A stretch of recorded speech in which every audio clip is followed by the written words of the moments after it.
আসসালামু আলাইকুম রহমতুল্লাহ। বন্ধুরা সবাই কেমন আছেন? আশা করি ভালো আছেন। আমিও ভালো আছি, আল্লাহর রহমত। ছোটোবেলা যখন স্কুল থেকে বাড়িতে আসতাম, আসার পরে খেলাধুলা করার জন্য মাঠে চলে যেতাম। চলে যাওয়ার পরে ক্রিকেট খেলাইতাম, ফুটবল খেলাইতাম, যে কোনো একটা খেলাধুলা করতাম মাঠে যাইয়া। তখন সবার সাথে একটা ঝগড়াঝাটি হইতো। হওয়ার পরে বাড়িতে আসতাম। বাড়িতে আসার পরে দাদির কাছে বিচার দিতাম, দাদি আমাদেরকে মারছে, বা আমাদেরকে যদি মারে না তোদেরকে মারে কেন?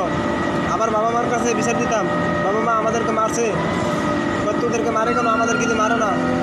তখন আর কিছু না বলে চলে আসতাম, কোনো বিচার না পেয়ে বাবা মার কাছে, দাদা দাদির কাছে বিচার না পেয়ে চলে আসতাম।